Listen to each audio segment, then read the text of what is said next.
Okay, so at this point, what I've done is I've created a basic environment with some rocks in it. It's not as complex as my other one, just because I'm keeping it simple for the tutorial, because it's not really the focal point of the demo. Obviously, we've got so much to cover, so we're going to focus on that instead. The only other thing that we're just going to do at the moment, just to make the lighting look a little bit better on this level, is I'm just going to grab the light source and I'm going to set the Y value of it to -90, just to get the lighting. Oh, let me just update the sky sphere. Get the sun right above us in this level. That'll just kind of help the lighting under the water, make it look a little less weird, which it kind of already does in this situation. But I kind of assure you it'll look a lot better once we kind of start putting the level together. May well build that a little bit later, the lighting, but for now we should be okay. So what I'm going to do now is we're going to create a water, a plane for our water. Now to do that, I'm going to just drag out a cube. Doesn't really matter any of which of these you drag out. We just need a static mesh, which we're then going to come down to this little category here and change that to a plane. Plane is just a kind of a flat surface that we can use to display a texture on. In this case, it's going to be our water. I've modified the ocean texture, ocean material, just to give me something to work with. If you're looking for a tutorial, it's going to go through that. Unfortunately, that's not something that I'm going to be covering. It kind of still looks a bit rubbish, but yeah. Once again, it's not the focus of the tutorial. It's everything happening beneath the water that really matters in this tutorial. So yeah, we've just created a basic ocean material for the water surface at least, and yeah. Now the next thing we're going to cover is we're going to go through what are known as different types of volumes. Now your volumes are basically, as they sound, the kind of regions that you can enter, and when you pass through them it can change something about the game. So for example, something like a post-processing volume, you can either find it under visual effects or you can find it under volumes. I'm just going to drag this out. Now I've previously covered it in the tutorial, but post-processing volumes are very good for kind of applying varied effects to your level. In my case now, I'm just going to quickly show you an example. I'm just going to come down to the details panel here on the right hand side, and you'll see that I've already opened up this category called settings. When you first click on it, it's not going to be absolutely obvious where that is, so you're just going to have to look kind of quite hard to be able to see it. So it's under post-process volume and it's under settings, and it'll drop this huge list of things visible, and the one you're going to look at is scene color for now. I'm just going to tick that and just set that to some kind of like deep blue, or this might look terrible from the offset, so just a quick heads up. So if I move into that now, you can see that it's given a blue tint to the scene when I enter this volume, and when I exit it, it kind of switches back off. So yeah, that's kind of how these things work. Let's just quickly scale this up to match the size of our level. Just a little bit bigger is usually kind of always a good practice for when you're placing stuff in your levels. Just so you, for example, your character can't be still in the space and, I don't know, have the effects wear off. And with regards to your plane, you're going to want to make sure that's just beneath the surface, and that way, when your character, it won't affect your character on the surface of the water, because you're not going to want the whole world to be fluorescent blue. You're only going to want it once you go beneath. So for example, that. Some other ones I'm just going to mess around with as well is one I've found that works quite well for kind of giving the blurriness of the underwater is your depth of field. If you change it, your method from I can't remember how to pronounce that. I think it's like book. I'm not even going to try. Change it from that to a kind of Gaussian blur. When you go underwater, that'll kind of blur your vision a little bit, so you can see that that's creating somewhat of an illusion of being underwater. The only thing is that that is kind of awful to look at for a continuous basis. So what we're going to do is we're just going to modify these settings down here. So the two that are important for us to really look at. Some of these are relevant to each category in their own. The ones that we're going to alter are your focal distance and your focal region. If you notice, when I alter the focal distance, it kind of almost sends out like a sonar blast. That's essentially saying where you want your focus to kind of hit. So that's the distance of your focus.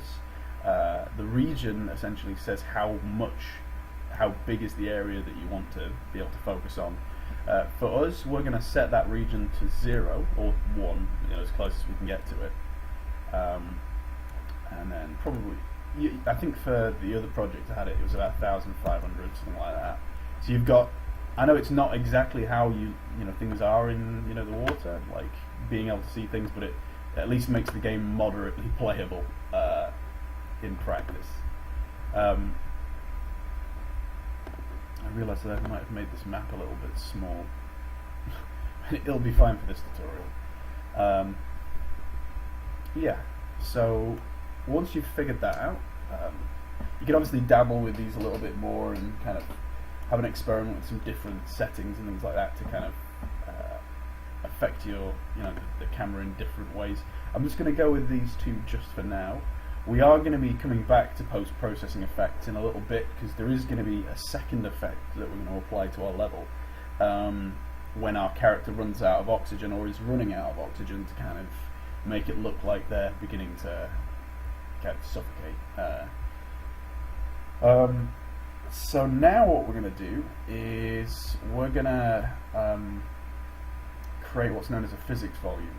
And this is just another type of volume that we're going to use to modify how our character moves within the under the ocean.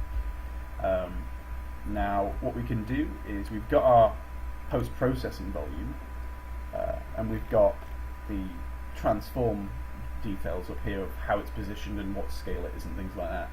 So if we right click on this on these values, you can actually access, rather than having to copy each number separately, you can just click on a category and then select the object that you want to work with and then paste. It just saves you a little bit of time. It's like a nice little shortcut. Oh. There we go. So those two are snugly matching now. So if we quickly press play, whoa! This is something obviously to keep track of with your own character. Make sure that you are above your level with your player spawn, because otherwise that will happen, and that's not good. So let me just quickly check some things. Because at the moment I'm moving in a pretty normal manner. So let's quickly, just give me a quick moment. I'm just going to check something within my player blueprint. For this tutorial, what I've done is I've disconnected a lot of the stuff that I had working for my project. Just bear with me a sec. I've deactivated a lot of it because obviously for me to completely reconstruct all this stuff is going to take even more time for me to be able to kind of put this tutorial together. So Just for the purposes of it now, I've just disabled that stuff, and I'll get to it later. But yeah, if I press play now, even though I've created this physics volume, it's still not kicking in. So we need to actually change the properties of this object.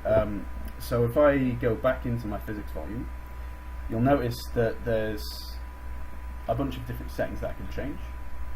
The one that we're going to look at though is this one here, which is character movement. Now there's a little tick box that says water volume, and that way now the game knows that you're identifying this as a body of water. You can also set the fluid friction if you wanted to, for example, have something like glue, or I don't know, like a swimming pool full of jelly. If you want to make it appear to be like some kind of different substance, you can alter that value. And then there's only one other thing that we need to change within your player. If we go to the character movement within your player, if you search for the category buoyancy, can't spell that word, yours will probably be a different value. I've set mine to 1.1, which means that you'll just slightly rise up over time. Even if you're not pushing anything, just to kind of make it a little bit easier for your character to kind of move around in the space. So if I press play now, you can see that my character now is kind of slowly drifting towards the surface. And eventually, I don't know how long it's going to take, you will reach the surface. There you go. So you can see I've settled just below the surface, which is not very good. So we're going to need to change that physics volume just to match up with the surface a little bit better. So let's select our physics volume. Even though you're wanting to edit up here, your gizmo is going to be further down in the level. So let's just move that up just a little bit. If you find it easy, you can move to like wireframe mode just to make it a little bit easier to see what you're doing. And then if you want to, rather than having to rise up from the depths each time, you can change under your play settings, change from default player start to current camera location, and then press play. Oh, right, I understand what happened from before. We need to tell our plane to have no collision, because at the moment it's behaving like a selection of ice. So if we go into what's known as our cube, we might want to rename that to something like water. Come to your collision presets, set no collision, and you can see here that we might have gone a little bit too far to the other side. Whoa. Let me just get back to the surface. There we go. So you can see I might have gone a little bit too far the other way, in that I'm quite a bit above the surface of the water. But this is just something you can kind of tweak and refine and work with. These things just kind of take a little bit of time to get right. But yeah, and the same with the post-processing volume, making sure that you get it just as you pass through the water is going to be good. So once you've figured those out, there's a couple of other extra things you can apply. You could, for example, I've already created one, but you can always go through and do this yourself. I've covered creating these in a tutorial previously. I'm gonna essentially just skip this component for now, just because once again it's not something that I need to focus on in this tutorial, and there's so much stuff to cover. But I've created a little kind of debris particle that emits little bits of dust and stuff into the level. Don't know if it's actually visible or not. you can see little bits like here. That just gives the water a bit more atmosphere, because you can just see these little things floating around, which in somewhere like the ocean you tend to get. Maybe move that down from the surface, because you've got stuff rising out of the depths. See if that's any better. Doesn't look like it. But yeah, and then other than that, probably want to add your atmospheric fog to the mix of things, just to give it a little bit of, as you go deeper in the water, make it look like you're getting, your sight's getting a little bit harder to, you're getting a bit harder to see. So I've got some exponential height fog here, so I'm just going to click and drag that in, and you can see immediately that kind of gives a bit more depth to the water. And there's all these variables I can kind of change over here. I'm just going to knock the density up, make it a bit thicker under the water. I'm also going to drop the blue, make it a little bit dimmer, and I'm going to alter the height of where the height of the fog.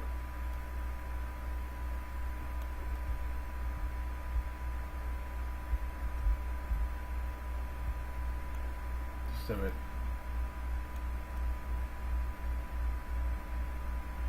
kind of shrouds the ocean. So if I just quickly rebuild the lane, you get some weird artifacts. Give that a moment. There we go. Okay, cool. Let me make sure.